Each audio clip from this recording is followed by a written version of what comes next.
नमस्कार। देश के हालात कुछ गंभीर हैं। कैसे गंभीर हैं, कितने गंभीर हैं, दिल से के इस एपिसोड में हम उस बात पे चर्चा करेंगे। देश में बहुत कम लोग हैं who want to speak truth to power, जो सच्चाई का आईना सरकार को दिखाना चाहते हैं। 2014 के बाद जो हमारा लोकतंत्र है उस पे प्रहार हो रहा है, हमला हो रहा है, और आज इस स्थिति पे हम पहुंचे हैं कि जो वोटर लिस्ट भी है हमारी, काट पीट के उसका नतीजा ये हुआ है कि जहां चुनाव हुए हैं और जो नतीजे आए हैं उससे ऐसा लगता है कि इलेक्शन कमीशन ने सरकार और बीजेपी का साथ दिया है। आज हम एक ऐसी शख्सियत से बात करेंगे जिसने अब तक एक देश में अभियान चलाने की कोशिश की है कि सच्चाई जनता तक पहुंचे। वो हैं योगेंद्र यादव जी। बहुत बहुत धन्यवाद आपका आने का। शुक्रिया। आप एक सेफोलॉजिस्ट हैं, एक पब्लिक इंटेलेक्चुअल हैं, एक्टिविस्ट हैं और सोशल एडवोकेसी के आप माहिर हैं। आपने खालसा कॉलेज राजस्थान से अपना बीए किया, उसके बाद आपने पॉलिटिकल साइंस जेएनयू से किया, फिर एमफिल आपने पंजाब यूनिवर्सिटी से किया और आप fellow of the CSDS, that is the centre for the study of developing societies, 2004 से 2016 तक उसके मेंबर रहे। आपने Lok Niti research programme on comparative democracy, वो भी आपने एक स्टडी की, और NCERT की किताबों में पॉलिटिकल साइंस में आपका योगदान क्या, आपने हमारा साथ भी दिया उस समय जब मैं मंत्री था। आपने 2 किताबें लिखी और you are also the recipient of the Malcolm Adiseshiah award 2008 और ग्लोबल साउथ अवार्ड 2009 में आपको मिला। और जब भी हम NDTV में, आजकल तो जैसे आज़ाद कम आते हैं बट इन चैनल्स पे जब आते थे और 1996 के बाद, तो हम गौर से आपकी बातें सुनते थे। आप उन लोगों में से हैं जिन्होंने कोशिश की है और अब तक करते रहे और करते रहेंगे। ये मेरा मानना है कि देश को कैसे पटरी पे लाया जाए, जो पटरी से उतर चुका है हमारा संविधान। आपने आम आदमी पार्टी ज्वाइन की 2011 में, फिर कुछ अनबन हो गई, आपने उनको समझ लिया और आपने फिर 2015 में छोड़ दिया और आपने एक नया अभियान शुरू किया, स्वराज अभियान, स्वराज इंडिया। आप किसानों से जुड़े रहे, उनकी एडिटेशन से जुड़े रहे। मैं समझता हूँ कि अगर एडिटेशन हुई, आपका उसमें बड़ा भारी योगदान था। भारत जोड़ो यात्रा में भी आप शामिल हुए और जिस तरह से आपने SIR का विरोध किया है और जिस तरह से जो ज़मीनी हालात सुप्रीम कोर्ट के भी बताए और आपने अपनी आर्टिकल से भी चर्चा उनके बारे में की, और उसके बाद जब सुप्रीम कोर्ट का जजमेंट आया आपने उस पर भी लेख लिखे हैं न्यूज़पेपर में, तो हम पढ़ते रहते हैं। और मैं सबसे पहले शुरुआत करना चाहता हूं कि आप एक देश के अहम सोशल रिफॉर्मर हैं। पिछले कई सालों से आप ये चाहते थे कि बदलाव हो। आपकी ज़िंदगी के कुछ पहलू मैं समझना चाहता हूँ। सर शुक्रिया, आपने बहुत पूरा मेरी ज़िंदगी का एक स्केच बता दिया। मुझे तो अच्छी बात लगी कि आपने मेरे खालसा कॉलेज को याद किया। हाँ। मैं बहुत छोटे से शहर के एक छोटे सी फैमिली से आया हूँ साहब, श्री गंगानगर। और वो गंगानगर आजकल इस चर्चा में है। अच्छा। कि उसी शहर के एक लड़के ने, सुथार ने, अभी जो टेस्ट हुआ है अच्छा, वहीं का है, वो गंगानगर का है। मेरे गंगानगर का छोटा सा राजस्थान का शहर है वो, जहाँ मैं बड़ा हुआ। और जहाँ मैं बड़ा हुआ, जिस स्कूल में गया, उस स्कूल के किसी बच्चे को ये खुशकिस्मत नसीब नहीं होगी कि वो कपिल सिब्बल के सामने बैठ के बात करे। मुझे इसलिए नसीब हुई कि एक तो फैमिली का शायद संस्कार था, पिताजी का अपना पढ़ने का वो था, वो अजीब सा परिवार था, मतलब अजीब इस सेंस में कि ग्राउंड फ्लोर पे भैंस रहती थी। अच्छा। तो भैंस का दूध और वो सब, और फर्स्ट फ्लोर पे बर्ट्रैंड रसल, मार्क्स, गांधी, अरे वो वाह, सब वाह, रहते थे वहाँ। तो उस परिवार का रहा। दूसरा, बहन से तो बीजेपी जुड़ी हुई है, बट मार्क्स और बाकी से तो बीजेपी नहीं नहीं, भैंस से नहीं, वो गाय से जुड़े हैं। भैंस से नहीं, गाय और भैंस में बड़ा फर्क है। चलिए। तो एक तो उस परिवार का था। दूसरा, मैं जब यूनिवर्सिटी में आया तो कुछ ऐसे शानदार लोगों से मुलाकात हुई ज़िंदगी में, सिर्फ it was pure accident, I had done nothing to deserve it, कि उन लोगों की परछाई किसी पत्थर पे पड़ जाती ना, उस पत्थर में भी कुछ आ जाता। मैं उनमें से एक था। किशन पटनायक मिले मुझे, अच्छा। सच्चिदानंद सिन्हा मिले, क्या बात है। एक साथी हमारे सुनील मुझसे कुछ साल बड़े थे। इन सब लोगों ने मेरी ज़िंदगी बदल दी। आज मुझ में जो लोग गुण देखते हैं, आपने अच्छी अच्छी बातें कहीं, अगर आप इन लोगों को जानते होते तो आप कहते यार इतने अच्छे लोगों को मिलने के बाद भी तो इतना निकम्मा है। तुम वैसा नहीं बन पाया। तो उस खुशकिस्मती ने ज़िंदगी का रास्ता बदल दिया। सच कहूँ तो यूनिवर्सिटी के दिनों के बाद से मैं पब्लिक लाइफ में आना चाहता था, पॉलिटिक्स में आना चाहता था। हिम्मत नहीं थी साहब, छोटे घर के बच्चे थे, नौकरी करनी थी, पैसा कमाना था। मैं मंत्री था तो आप पब्लिक में बैठ के मेरे से बड़े सवाल पूछते थे, जी मुझे जी आज जी भी जी, याद है। नहीं नहीं, बाकायदा आपकी आलोचना की, सड़क पे खड़े होके हमने की। फिर मैंने आपको अपने साथ जोड़ा भी। जी जी जी, बिल्कुल। क्योंकि देखिए, पब्लिक लाइफ में आप पर्सनल उससे नहीं जा सकते। पर्सनल लाइफ डिसलाइक ये नहीं, आपका पब्लिक परसेप्शन है, मेरा पब्लिक परसेप्शन है, कभी क्लैश भी करेगा, कभी एक साथ भी होगा। बस मुझे ये याद कि- है आपने मुझे एक दिन फ़ोन किया था जी। वो कहा था मैं आपका ग्रुप का मेंबर हूँ, तो मेरे जो ख्यालात हैं वो अलग हैं, तो अगर आपको बुरा लगता है तो मैं रिज़ाइन कर देता हूँ। जी जी तो जी मैंने आपको क्या बोला था? जी, आपने कहा था कि बिल्कुल नहीं, मुझे याद है वो एपिसोड बहुत इंटरेस्टिंग। मैंने इनफैक्ट बाद में उस पर लिखा भी था अच्छा। कि मैं उन दिनों यूजीसी का मेंबर था। जी हाँ। और यूजीसी का मेंबर भी कैसे बना, मेरे ऑफिस में एक चिट्ठी आ गई। अब यूजीसी का मेंबर बनने के लिए कैसी लॉबिंग लोग करते हैं, पता नहीं क्या क्या ऊपर नीचे होता होगा। मेरे ऑफिस में चिट्ठी आ गई। मेरे ऑफिस के असिस्टेंट ने बोला, सर वो आपका कोई यूजीसी से चिट्ठी आया, आपको यूजीसी का मेंबर बनाया है। मैंने कहा नहीं यार, कोई कमेटी वमेटी होगी, शाम को दिखा देना। शाम को देखा तो एक्चुअली यूजीसी के मेंबर बनाने की चिट्ठी थी। तो मतलब लोगों को यकीन नहीं होगा कि ऐसे, मतलब I had not even a phone call from anyone to say ऐसा, जब इसके लिए लोग पता नहीं कैसी कैसी लॉबिंग करते होंगे। आप मिनिस्टर थे, चिट्ठी आ गई। आने के बाद मैंने वो किया जो मुझे लगता था लार्जर इंटरेस्ट में है। वो जमाना था जब आम आदमी पार्टी बनी, मैंने जाके ज्वाइन की। और मैंने तब आपसे फ़ोन किया कि आम आदमी पार्टी है, मैंने ज्वाइन किया है और हम आपकी सरकार की मुखालिफत कर रहे हैं। और चूंकि आपने बिना कहे बिना पूछे हमें बनाया है, तो मेरा फ़र्ज़ बनता है कि आपसे पूछूं। आप कहें तो मैं आज रिज़ाइन कर देता हूं। मैं ऐसी कोई चीज़ नहीं चाहता, मैं करूंगा तो वही जो सड़क पे मुझे करना है।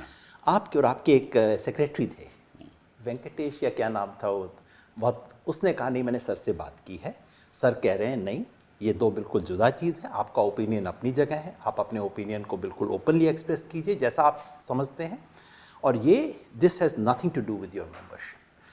वो भी दिन थे साहब, वो बदल गए। हाँ। और उन दिनों में एक और जो शख्स आज हमारे बीच नहीं है, उनको भी मैं याद करना चाहता हूँ, अर्जुन सिंह, आपसे पहले जो मिनिस्टर थे। उनके ज़माने में हमने टेक्स्ट बुक लिखा।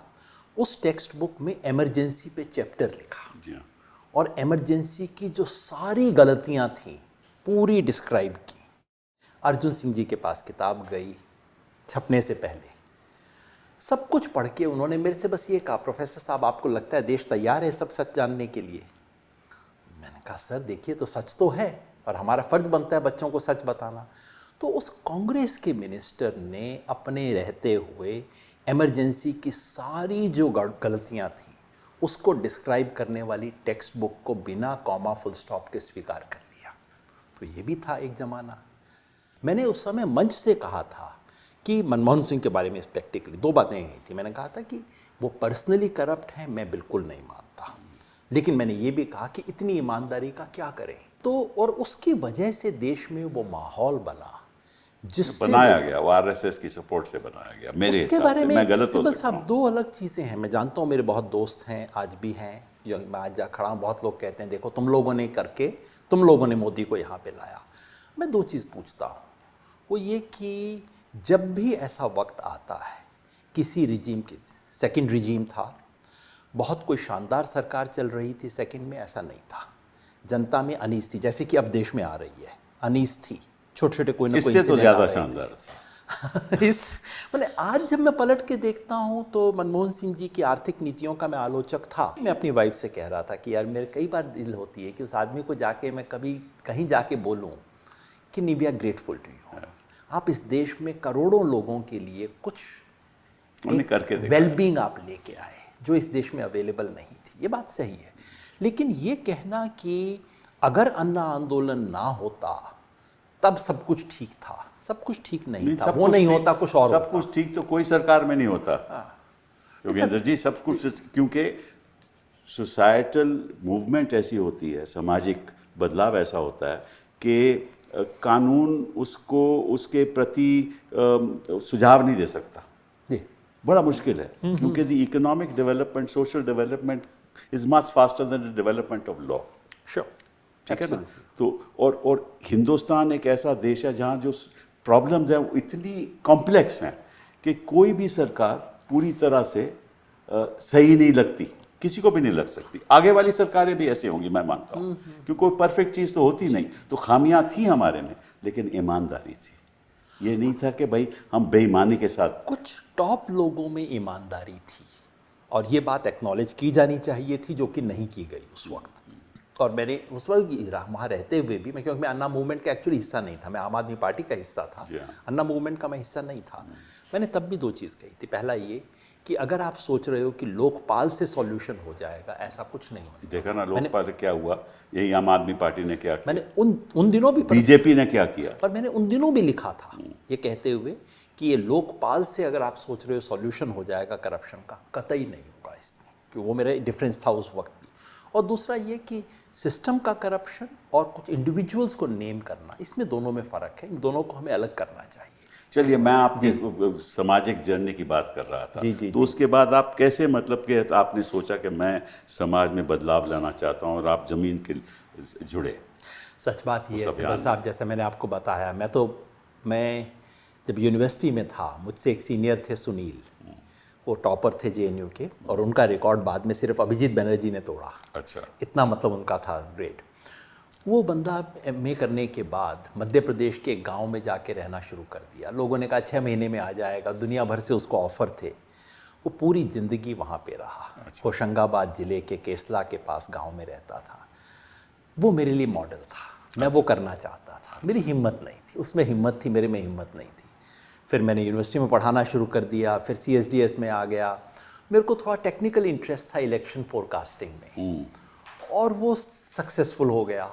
दुनिया में सक्सेस से बड़ी ट्रेजेडी कोई नहीं हो सकती। एक बार आप सक्सेसफुल हो जाओ तो आपके गले में पड़ जाती है वो चीज़। फिर मैं उसको, लोग कहें कि आप तो बड़ा शानदार सेफोलॉजी करते हैं, आप बड़ी अच्छी फोरकास्ट करते हैं। मैं था कि करते भी थे, ऐसी कोई बात मैंने नहीं, कहा हमेशा। इसे कब जान छूटे मेरी। मैं इसमें था, क्योंकि मेरा दिल उसमें था। जो मैं तब भी होशंगाबाद जाता था, तब भी इसमें जाता था। तो सच कहूँ तो आम आदमी पार्टी के वक्त, अन्ना आंदोलन के वक्त वो मौका आया और मुझे लगा कि चलो अब मैं इससे जान छुड़ा के, सेफोलॉजी से, फोरकास्टिंग से जान छुड़ा के मैं वो कर सकता हूँ जो ज़िंदगी में करना चाहता था। तब मैं जुड़ा, जैसा आपने पूरा जर्नी बताया, पहले आम आदमी पार्टी में। और जब उन्हें लगा, एक चीज़ मैं सर उठा के बोल सकता हूँ सिब्बल साहब आज भी, कि आम आदमी पार्टी को मैं उस वक्त आवाज़ उठाई जब वो अपने सक्सेस के शीर्ष पे थे। जब वो पार्टी गिर गई थी, इलेक्शन हार गई, उसके बाद छोड़ने वालों में नहीं थे, राज्यसभा की टिकट मांगने वालों में नहीं थे। सही बात। टिकट घर आके ऑफर हुई थी कि चुप हो जाओ, तुम प्रशांत से अलग हो जाओ, बोलो मत, टिकट तुम्हारे हाथ में आ जाएगी। और जबकि आम आदमी पार्टी 2015 में जीत चुकी थी, सही बात। मैसिव विक्ट्री थी, राज्यसभा उनकी जेब में पड़ी थी। और तब हमने छोड़ा था, क्योंकि गलत बात को क्यों स्वीकार करें, सच बोलना था। ये सीखा था वहाँ से, जो मैंने बताया ना, जिन लोगों का असर है। तो गलत तरीके से जो वोटर लिस्ट बन रही है, इसीलिए आप दिल से चाहते हैं कि ये बहुत गलत हुआ हिंदुस्तान के लोकतंत्र में, इसीलिए आपने इसका। सर, ये तो बेसिक फ़र्ज़ है ना। लोकतंत्र का बेसिक असूल क्या है कि वोटर सरकार को चुनता है, सरकार वोटर को नहीं चुनती। अगर सरकार ने वोटर को चुनना शुरू कर दिया, फिर क्या डेमोक्रेसी बची? पहले मैं तय करूंगा कि अच्छा तुम तो नहीं, तुम तो वोट मत दो, हाँ ये आदमी ठीक है, ये वोट देगा, फिर ये मुझे वोट दे देगा, मैं कहूँगा जनता ने मुझे जीत लिया। ये क्या चुनाव हुआ? सही बात। इलेक्शन तो वही है ना कि भाई मैं आपको पसंद करूं या ना करूं, वोट तो आप दोगे। वो बंदा मेरे को वोट देगा या नहीं, वोट तो देगा। अब मैं उसको मनाऊंगा किसी तरह से। जिस दिन मेरे को ये हक मिल गया कि मैं तय करूं कि कौन वोट नहीं देगा और कौन देगा, उसके बाद इलेक्शन का मतलब ही क्या बच गया। सही बात। और इस देश की आज़ादी की लड़ाई में एक हक था जो हमने, बाकी तो कहने की चीज़ें हैं, मिली नहीं, लेकिन इतना हक मिला कि अंबानी अडानी भी उसी लाइन में खड़ा होकर वोट देगा और एक ही वोट दे के आएगा, और इस देश का रिक्शे वाला भी एक वोट दे के आएगा। ये तो हक था। आज जब उसको छीनने की बारी आई तो हमें लगा कि सब चीज़ साइड में रख के इसको तो कम से कम देश के सामने रखना चाहिए। रखा, लेकिन कोर्ट का जो जजमेंट है वो तो आँख के सामने है। नहीं, आप बताइए, मैंने भी जजमेंट पढ़ी है, आपने भी जजमेंट ले लिया, इसकी जो खास खामियां हैं वो क्या हैं आपके हिसाब से? तो देखिए, इसका लीगल कॉन्स्टिट्यूशनल एस्पेक्ट तो आप जानते हैं, आपसे बेहतर कौन जानता होगा। मेरे मोटी भाषा में कहूँ तो कोर्ट ने सुई की छेद होती है ना, सुई की छेद में से हाथी निकाल दिया है। कैसे निकाला, अब ये तो अब आप जाने, इसमें कितनी कलाबाजी हुई होगी। मोटी बात क्या है? मोटी बात यह है कि इस देश का कॉन्स्टिट्यूशन बिल्कुल साफ कहता है कि अगर आप एक बार सिटीजन हो गए तो आपकी सिटीजनशिप आपसे छीनी नहीं जा सकती। बट प्रॉब्लम ये है ना कि इस देश का कोई ऐसा कानून नहीं है जिसके आधार पे आप सिटीजन बन सकते हो। जी, कानून ही नहीं है। कानून नहीं है तो अब तो आप किसी को कैसे कहो कि आप सिटीजन नहीं हो जब कानून ही नहीं है? 70 साल से क्या नियम चल रहा था कि इस देश में ना, आपने झिका, एक तो सिटीजनशिप का उस तरह का कानून नहीं है। कोई किसी भी के पास भी, चाहे वो कपिल सिब्बल हो, जेब में से निकाल के ये नहीं दिखा सकता कि मेरा सिटीजनशिप कार्ड ये है। करेक्ट। ऐसी कोई चीज़ तो है नहीं। जी। तो सुकुमार सेन के ज़माने से, जो इस देश के पहले चीफ इलेक्शन कमिश्नर थे, जिन्हें सलाम करना चाहिए हमें, उस जमाने से इन्होंने कहा कि देखो, इस देश में लोगों के पास डॉक्यूमेंट तो है नहीं। जी। अगर आप डॉक्यूमेंट मांगने शुरू करोगे तब तो इस देश का कोई बंदा आपको मिलेगा नहीं। तो उन्होंने ऐसे सिस्टम बनाए कि इस देश के हर इंसान को वोट देने का हक मिले। और इलेक्शन कमीशन तो इस ज़माने में ये किया करता था, अभी 5 साल पहले, 10 साल पहले तक, कि कोई आदमी सड़क पे सोता है, अगर 3 रात को एक सड़क पे सोएगा तो उसका वहाँ पे वोट बनेगा। उससे ये नहीं पूछा जाएगा कि तू ये सर्टिफिकेट दिखा, तू ये डॉक्यूमेंट दिखा, तू ये कर वो कर। 2 बुनियादी उसूल थे इस देश में वोटिंग के। नंबर 1, वोटर लिस्ट में आपका नाम हो, ये आपकी जिम्मेवारी नहीं है। जी हाँ। ये सरकार की जिम्मेवारी है। कोई आपके घर आएगा, जैसे सेंसस वाला बंदा आपके घर आता है, कोई आपके घर आएगा, लिखेगा, घर का मतलब सड़क भी हो सकता है, मंदिर हो सकता है, धर्मशाला हो सकता है, बनाएगा। Number 1, onus was not on the citizen, onus was on the government, on the system। Self declaration था ना, फॉर्म 6 आपको भरना पड़ता था। जी। उसमें सेल्फ डिक्लेरेशन करना था, I am a citizen of India. Absolutely. हाँ, और वो उसको मानना पड़ता था। बिल्कुल। और दूसरा क्या था, there was a presumption of citizenship, कि भाई मैं गया, सिब्बल साहब दिल्ली में रहते हैं, मैं मान के चलता हूँ कि भारत के नागरिक होंगे। अगर नहीं होंगे, कोई शिकायत मिलेगी, वो होगा तो चेक कर लेंगे। करेक्ट। इन दोनों चीज़ों को एक झटके में पलट दिया गया। अब क्या बनाया चुनाव आयोग ने कि भाई आपको फॉर्म देना होगा, चाहे आप 50 साल से वोटर हो। अब नए सिरे से फॉर्म दो, एप्लीकेशन दो, और अगर आपका एप्लीकेशन 1 महीने के अंदर नहीं आया तो 70 साल से भले ही आप वोट कर रहे हो, आपका नाम कट जाएगा। और दूसरा कि आप साबित करो कि आप भारत के नागरिक हो। मुझे नहीं पता, मैंने तो देखा, नागरिक तो नहीं लग रहे। नहीं, ये एग्जैक्टली उन्होंने नहीं कहा। उन्होंने कहा है कि जो इलेक्शन कमीशन, जो आपका BLO है, जी जी जी जी, वो उसके अगर मन में कोई शंका हो कि आप इस देश के नागरिक नहीं हो और प्राइमा फेशिया उसके पास सबूत हो, प्राइमा फेशिया, तो फिर वो कह सकता है कि भैया आपको वोट करने का हक नहीं है, लेकिन सिटीजनशिप है या नहीं वो सरकार तय करेगी, होम मिनिस्ट्री तय करेगी। मैं अभी कह रहा हूँ, इलेक्शन कमीशन की बात कह रहा हूँ। इलेक्शन कमीशन ने क्या किया? इलेक्शन कमीशन कहता है कि आप, अब हम दिल्ली में हैं, दिल्ली में SIR होने वाला है। अब आपसे पूछा जाएगा, सिब्बल साहब आप ये बताओ 2002 में आप वोटर थे कि नहीं थे? अगर 2002 में थे और आप प्रूव कर सकते हो तब तो ठीक है, तब मान लेंगे कि आप नागरिक थे। तो जो पैदा हुआ 2002 के बाद, उसको साबित करना होगा कि उसके बाप, उसके दादा, उसकी फैमिली का कोई बंदा 2002 में हो। आज तक ये चीज़ कभी नहीं इस देश में, तो आपको अपना खानदानी सबूत लाना पड़ेगा। तो ये पहली बात। आज के दिन गरीब आदमी के पास कहाँ से मिलेगा? कहाँ से लाएगा? तो वही मैं कह रहा हूँ, जिस महिला की शादी हो गई कहीं और चले गई, वो कहाँ से लाएगी? तो 2 बुनियादी जो उसूल थे, दोनों पलट दिए गए। पहला था कि ओनस जो है वो स्टेट पे है, इंडिविजुअल पे नहीं है। दूसरा था स्टेट पे भी, आई एम सॉरी टू जी, इंटरप्ट हाँ। यू, फॉर्म 7 है एक, जी जी जी राइट, हाँ, हाँ। रिप्रेजेंटेशन जी, जी, पीपल हाँ, का। हाँ। फॉर्म 7 में अगर कोई कहता है कि भाई योगेंद्र यादव जी सिटीजन नहीं है, तो उसको सबूत देना पड़ेगा, बिल्कुल बिल्कुल, उसको ये दस्तावेज देने पड़ेंगे कि वो बिल्कुल। सिटीजन नहीं, नागरिक बिल्कुल, नहीं है। बिल्कुल। साथ में एक उसकी डिक्लेरेशन होती है कि अगर ये तय हो जाए कि आपने गलत सबूत दिया है तो आपकी प्रोसिक्यूशन हो सकती है। जी ये कानून में लिखा है ना। बिल्कुल। हाँ, तो ये हक कैसे फिर इलेक्शन कमीशन बीएलओ को दिया गया? Absolutely। और ये जो है कि और अगर आपका नाम वोटर लिस्ट में चला आ रहा है तो आपको कोई फॉर्म भरने की जरूरत नहीं है, यू आर ऑटोमेटिकली देयर। बिल्कुल। इन दोनों चीजों को इलेक्शन कमीशन ने पलट दिया, बिना कोई रूल बदले, बिना कोई लॉ बदले, बिना कॉन्स्टिट्यूशन में बदला। और ये बात आपने कोर्ट के सामने रखी कि साहब ये कैसे हो गया। ठीक है, अगर कॉन्स्टिट्यूशन बदल दें वो, तो आप कहोगे कॉन्स्टिट्यूशन का अमेंडमेंट सही है गलत है, उस पर बहस हो सकती है। कॉन्स्टिट्यूशन छोड़ो, कानून नहीं बदला, रूल भी नहीं बदला, इन्होंने अपनी रूल बुक नहीं बदली, अपना मैनुअल नहीं चेंज किया और सारा सिस्टम पलट दिया। तो कोर्ट ने कैसे मान ली ये बात? अब कोर्ट क्या करते, बाकी तो आप बताएंगे। कानून में साफ लिखा हुआ है कि वोटर लिस्ट बनाना चुनाव आयोग का काम है, इसमें कोई शक नहीं। और कौन करेगा? चुनाव आयोग करेगा। कैसे करेगा ये उस पर छोड़ा नहीं है। 3 नियम बनाए गए हैं। एक है समरी रिवीजन, हर साल होगा, हर साल या बीच में हो सकता है, वो होता उसका तरीका है, तरीका उसका बिल्कुल प्रॉपर तरीका प्रिस्क्राइब्ड है। दूसरा इंटेंसिव रिवीजन है, जो कभी भी उन्हें लगे कि भी नए सिरे से पूरा करना है, कर सकता है इलेक्शन कमीशन, हक है, उसका भी तरीका पूरा प्रिस्क्राइब्ड है। SIR ना पहले के मुताबिक था ना दूसरे के मुताबिक था। फिर कोर्ट में आप जैसे लोगों ने कहा कि ये तो सारी बातों के खिलाफ है। तब इलेक्शन कमीशन ने कहा कि नहीं, एक और पतली गली है।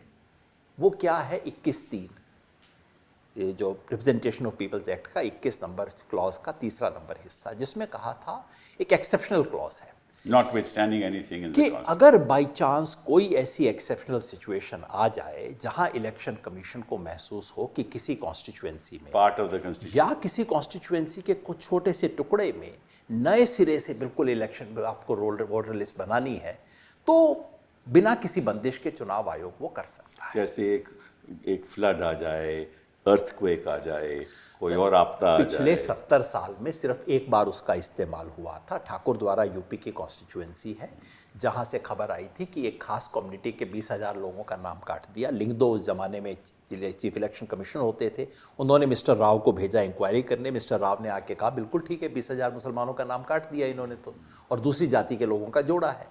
तो इलेक्शन कमीशन ने उसको इन्वोक किया 21(3) को और कहा कि इस स्पेशल सिचुएशन में हम पूरे ठाकुर द्वारा की सारी वोटर लिस्ट नए सिरे से बनवाएंगे। एक्सेप्शनल क्लॉज था।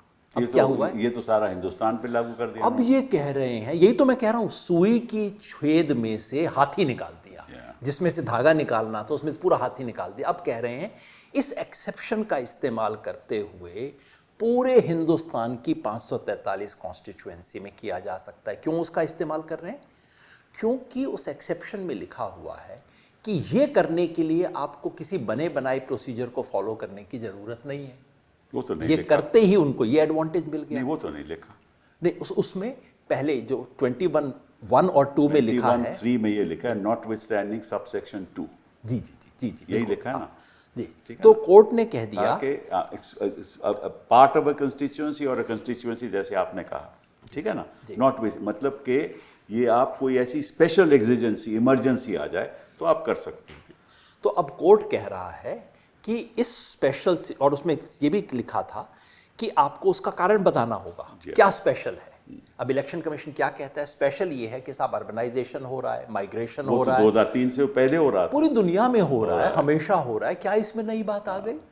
तो चुनाव आयोग की इस तरह की आर्ग्यूमेंट को सुप्रीम कोर्ट ने एक्सेप्ट कर लिया है कि भाई जो किसी एक कॉन्स्टिट्यूएंसी या उसके टुकड़े में होना था उसको पूरे 543 में कर लो।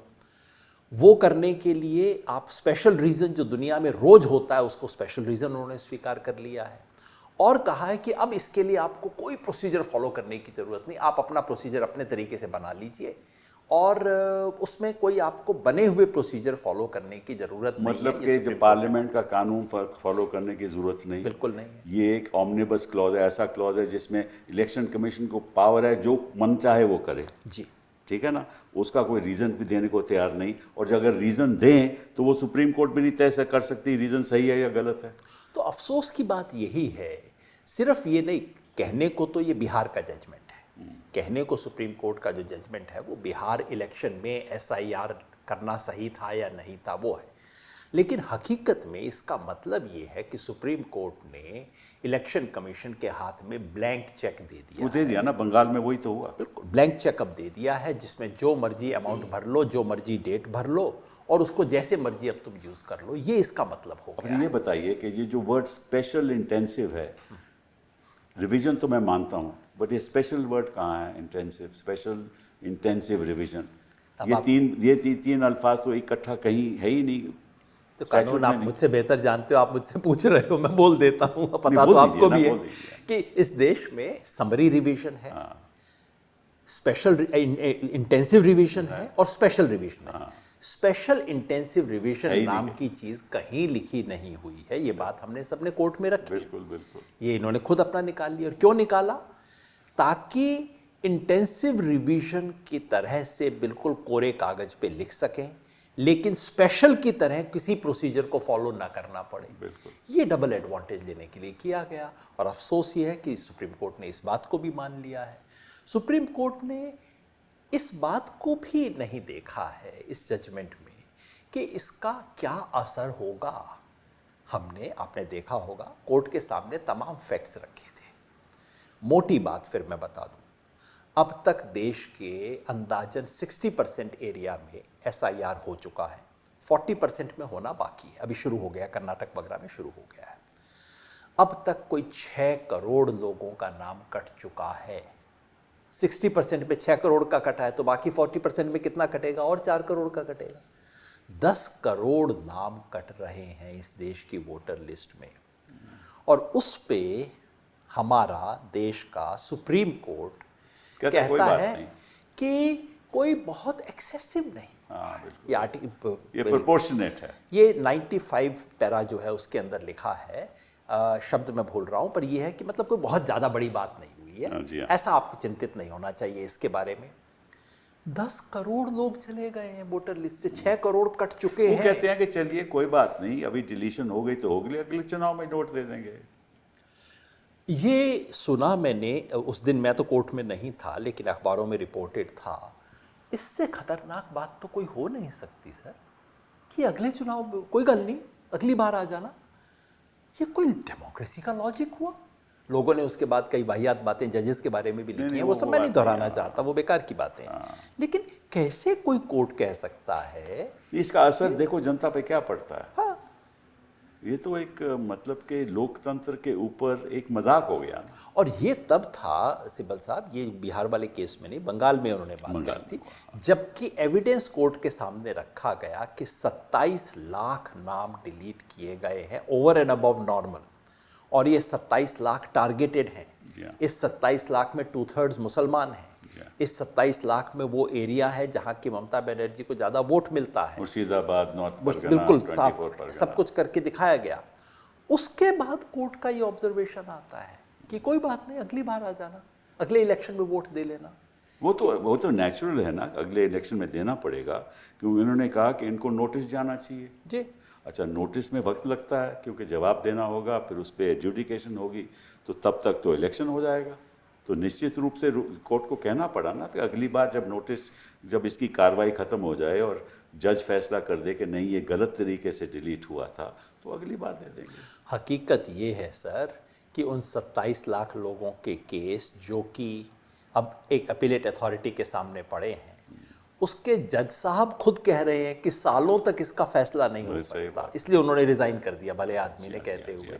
तो ये तो कोर्ट की व्यवस्था थी। और जो बंगाल में हुआ है उसमें तो मैं सिर्फ इलेक्शन कमीशन को दोषी नहीं मानता, उसमें तो कोर्ट की अपनी भूमिका रही, वो सारा सिस्टम बनाने में। नहीं, क्योंकि कोर्ट ने जो भी इलेक्शन कमीशन कहता था उसकी बात मान ली, और जो हम लोग कहते थे, मैं कहता था, आप कहते थे, आपने भी वहाँ आर्ग्यू किया और तथ्य रखे कोर्ट के सामने, और ये ऐसे ऐसे लोग जो इलेक्शन कमीशन ने कहा कि उनका देहांत हो चुका है, वो आपने सामने आके खड़े कर दिए। हाँ, कई ऐसे हम लोगों ने सबूत दिए, लेकिन कोर्ट ने उसको नज़रअंदाज कर दिया। मैं 2-4 बात गिना दूं सर, जो कोर्ट के सामने रखी गई, बाकायदा एविडेंस के साथ ये सब कागज में लेके आया था। पहली चीज़ हमने रखी कि वोटर लिस्ट में ज़रूरत से ज़्यादा लोग नहीं थे। ये सबूत कैसे मिला? क्योंकि सारा थे कि नहीं, बिहार में वोटर लिस्ट में ज़रूरत से ज़्यादा लोग हैं, बाकी देश में भी ज़रूरत से ज़्यादा लोग हैं, कम करने की ज़रूरत है। हमने कहा नहीं साहब, इसका एक सबूत है। भारत सरकार जो वयस्क एडल्ट पॉपुलेशन कितनी है किस स्टेट की, इसका आंकड़ा रिलीज करती है। जी हाँ। और वो कोई इलेक्शन कमीशन नहीं करता है, भारत सरकार करती है। भारत सरकार के हिसाब से बिहार में कितने एडल्ट लोग थे और कितने वोटर लिस्ट पे थे, इसको जोड़ के देख लो। जी हाँ। तो जितने होने चाहिए से उससे थोड़े कम थे बिहार में, ज़्यादा नहीं थे। करेक्ट। और ये बात हमने पूरे देश के बारे में दिखाई, 1-2 स्टेट को छोड़ के। हर स्टेट में जितने होने चाहिए थे या तो एग्जैक्टली उतने थे या कम थे। तो ये मानने का कोई आधार नहीं था कि ज़रूरत से ज़्यादा लोग थे, काटने की ज़रूरत थी। नंबर 1। नंबर 2, हमने ये दिखाया जहाँ जहाँ SIR गया वहाँ वहाँ औरतों का प्रपोर्शन वोटर लिस्ट में कम हो गया। जी हाँ। एक तो पहले ही कम है, मतलब ये तो ट्रिपल वेमी है ना। जी हाँ, जी हाँ। एक तो इस देश में लड़की को वैसे मार देते हैं, तो जितनी आबादी में होनी चाहिए 1000 की बजाय 950 बचती हैं। वोटर लिस्ट में आप और कम करके रखते हो, वोटर लिस्ट में बचती है 900, और SIR से 900 से घट के अब 850 हो गई। जी हाँ। ये मतलब कहाँ का हुआ? ये फैक्ट पूरा कोर्ट के सामने रखा गया। इलेक्शन कमीशन ने कहीं इंकार नहीं किया इस फैक्ट से। कैसे करते हो? तो इलेक्शन कमीशन का अपना डेटा हम यूज़ कर रहे थे। कोर्ट के जजमेंट में एक शब्द नहीं है इस चीज़ के बारे में, जो सिस्टेमेटिकली इस देश की लाखों औरतों का वोट कट गया जो नहीं कटना चाहिए था। औरतों, मर्दों से ज़्यादा कटा है औरतों का वोट, इसके बारे में एक शब्द नहीं है। तीसरा फैक्ट जो हमने रखा, इलेक्शन कमीशन बार बार आके कहता था वोटर लिस्ट में बड़ी गड़बड़ी थी। एक तो अपने काम पे कह रहे थे, 20 साल से, इसका मतलब आपने काम नहीं किया कुछ। 2003 से बाद आपने काम नहीं किया। तो वो आके कहते थे साहब वोटर लिस्ट में बड़ी गड़बड़ी है और हम उसका प्योरिफिकेशन कर रहे हैं। हमने कोर्ट के सामने आंकड़े रखे, आप तो थे, हमने दिखाया जिसको ये प्योर लिस्ट बता रहे हैं, उस लिस्ट में 5 लाख से ज़्यादा डुप्लीकेट नाम है, 5.25 लाख जिब्रिश एंट्री है। जिब्रिश एंट्री का मतलब किसी का नाम नाम ई की मात्रा, बस इतना नाम है बंदे का।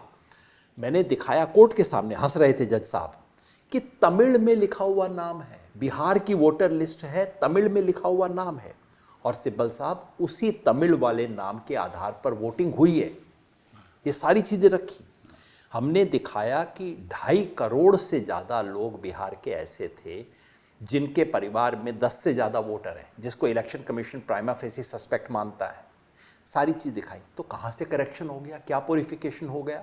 मालूम ही नहीं कुछ, हमें मालूम ही नहीं कि क्या, कैसे, क्या, कितना प्योरिफिकेशन हुआ, पहले क्या था, आज की स्थिति क्या है, कोई मालूम ही नहीं। जज साहब बड़े हंसे उस सारी बात को सुन के, पर अब जजमेंट देख के मैं हंस रहा हूँ कि वो तो कहीं जिक्र ही नहीं है। मतलब खाम अपना टाइम वेस्ट कर रहे थे सारी चीज़ें कोर्ट में लाते हुए। मुझे ये भी सोशल मीडिया में हमने खुद देखा कि BLO कह रहा है कि भाई मैंने तो अपलोड कर दिया आपका फॉर्म, मैंने तो दस्तखत भी आपके कर दिए हैं। कितने लोगों का हुआ, कितने लोगों का। और उसके अंदर फिर ये बात हमने जब रखी तो जज साहब ने क्या बोला कोर्ट में? उन्होंने कहा देखिए ज़्यादा मदद कर रहे हैं लोगों की। मैंने कहा साहब ऐसी मदद आप पूरे देश में करवा दीजिए, इसका नियम ही बनवा दीजिए कि BLO साइन कर दे। जब बंदा साइन नहीं कर सकता तो BLO कर दे, चलो मदद ही हो जाएगी देश की, है ना। सारी बातें थी। अजीत अंजुम ने शानदार काम किया था बिहार के दौरान। बिल्कुल बिल्कुल। कितनी रिपोर्ट ला के दिखाई थी कि क्या क्या हुआ। इसका कोई महत्व नहीं, कुछ नहीं होगा। देखिए एक इंसान को लगता है कि भाई कहीं सुनवाई ना। देखिए इलेक्शन कमीशन का तो BJP से जुगलबंदी है, इसमें किसी को कोई संदेह नहीं देश में। उसके बारे में, लेकिन सुप्रीम कोर्ट के बारे में तो नहीं कहते। कोर्ट को तो अलग होना चाहिए था ना इससे। और जिस जमाने में इस देश का हर नागरिक, BJP के सपोर्टर भी ये मानते हैं कि हाँ इलेक्शन कमीशन तो थोड़ा सा ये कर रहा है, उस वक्त ये जजमेंट इलेक्शन कमीशन को इतनी श्रद्धा भाव से देख रहा है कि दुनिया की सबसे ईमानदार इंस्टीट्यूशन तो यही है। तो देयर इज ए डेफरेंस, मतलब सुप्रीम कोर्ट इलेक्शन कमीशन के प्रति इतना डेफरेंस का रुख है, श्रद्धा है, सम्मान है, जबकि सारा देश थू थू कर रहा है उस संस्था के ऊपर। तो जब लोगों का भरोसा सरकार से हट जाए, सरकार है, पार्टी है, जीतने की कोशिश करती है, फेयर भी करती है, अनफेयर भी करती है, लेकिन लोगों का भरोसा होता है कि भी इलेक्शन कमीशन ठीक करेगा।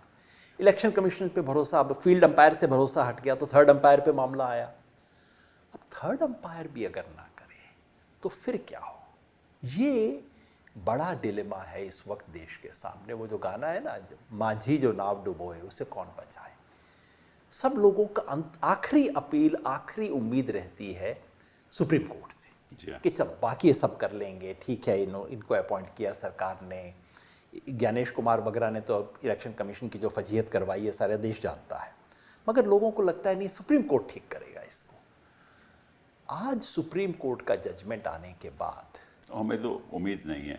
मुझे तो लगता है, देखिए मैं ईमानदारी से आपको बात कहूँ, पता नहीं ये सही है कि नहीं है, कहना चाहिए नहीं, आप बता देना, कि आज कोई पॉलिटिकली सेंसिटिव केस लेके आप सुप्रीम कोर्ट में जाएं और उम्मीद करें कि वहाँ न्याय मिल जाएगा, मुझे कम से कम अब वो उम्मीद कम होती है। इक्का दुक्के में मिल जाता है, एक्सेप्शन तो होता है ना, मगर जिस देखिए आपको कुत्ता बिल्ली के केस ले जाने हो बड़े मज़े से ले जाइए, न्याय शायद मिल जाएगा। आपको पेड़ का ले जाना हो, नदी का ले जाना हो, जब तक किसी बड़े बिजनेस हाउस का खेल ना हो, न्याय व्याय मिल जाता है। लेकिन अगर ऐसा कोई मामला हो जिसमें सरकार की जो सत्तावान है इस देश के, जो अल्टीमेट जो दो लोग इस देश को चला रहे हैं, उनका अगर इंटरेस्ट इन्वॉल्व है, तो अब आपको न्याय मिलेगा या नहीं, अब उसके बारे में बहुत बड़ा सवालिया निशान लग गया है। और ये दुख की बात है, इसलिए मैंने अपना जो लेख जो आपने जिक्र किया, मैंने कहा था this is the ADM Jabalpur moment. ये क्यों है? एडीएम जबलपुर क्या केस है? इमरजेंसी का मामला था, सारे कोर्ट हाथ अपना हथियार डाल चुके थे, लेकिन कुछ हाई कोर्ट्स ने फैसले दिए थे कि भाई और कुछ भी हो, कम से कम लोगों को हेबियस कॉर्पस का तो राइट है, किसी को आप गोली तो नहीं मार सकते, किसी के साथ अगर ये हो तो उसका कोर्ट में सुनवाई हो सकती है। ये राजनीतिक गोली है ना जी, ये राजनीतिक गोली। तो तब एडीएम जबलपुर वाले केस में 1976 में सुप्रीम कोर्ट ने 4 बनाम 1 के फैसले से कहा था कि सरकार गोली भी मार दे तब भी आप आके सुप्रीम कोर्ट में या किसी भी कोर्ट अदालत में नहीं जा सकते हो।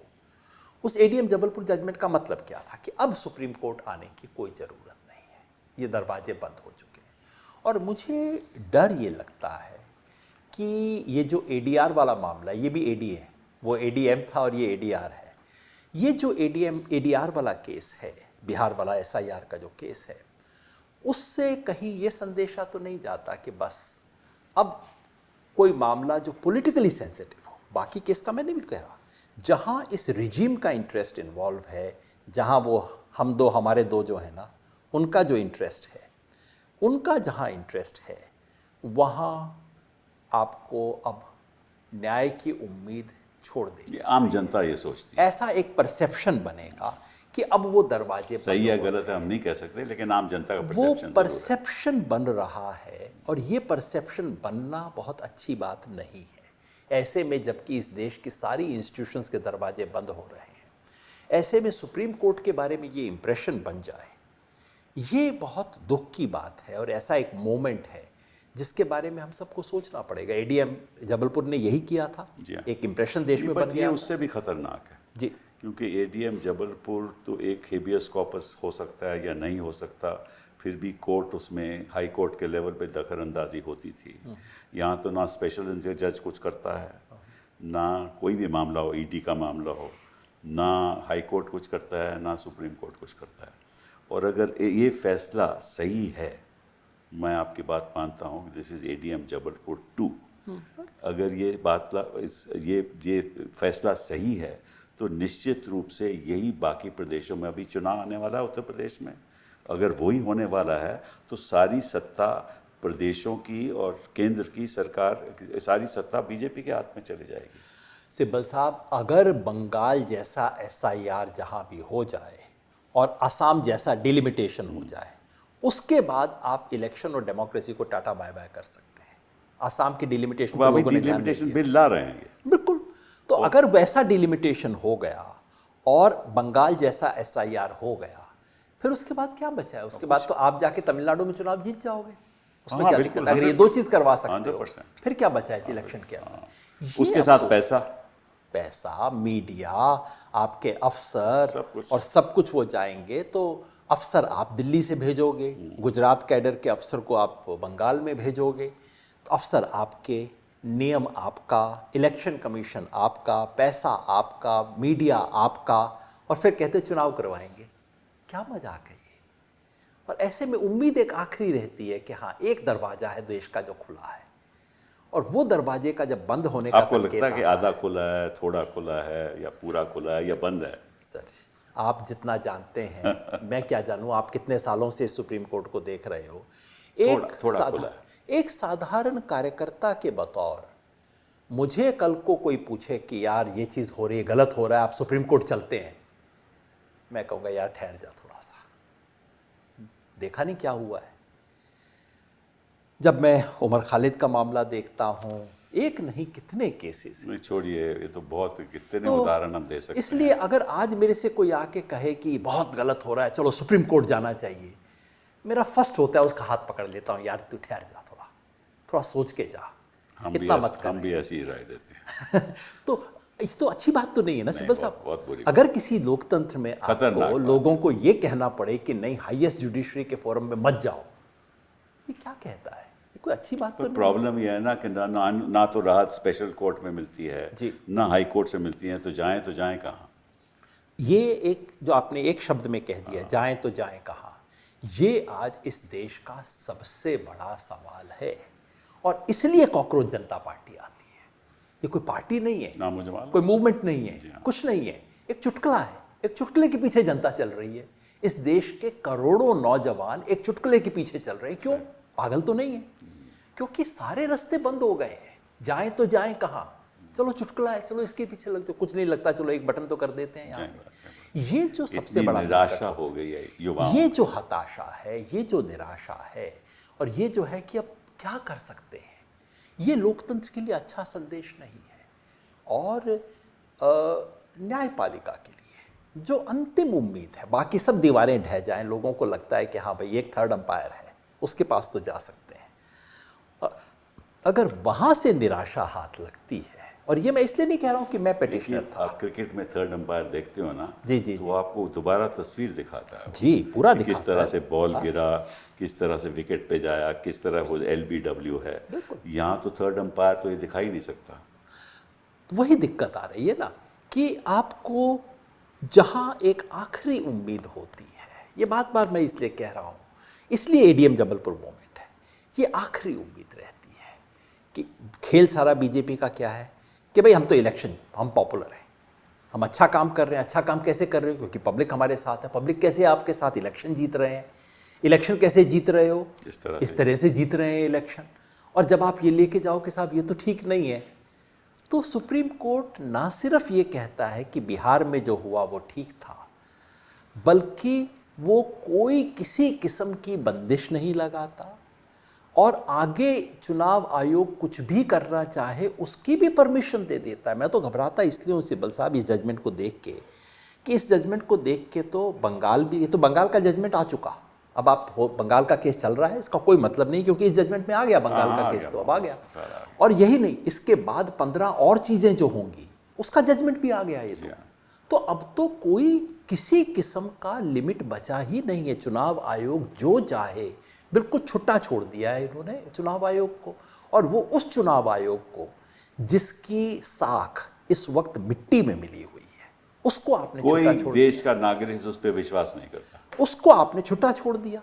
कहा कि तो संवैधानिक संस्था है, ठीक ही कर रही होगी, जो हमें पता नहीं है वो भी ठीक कर रही होगी।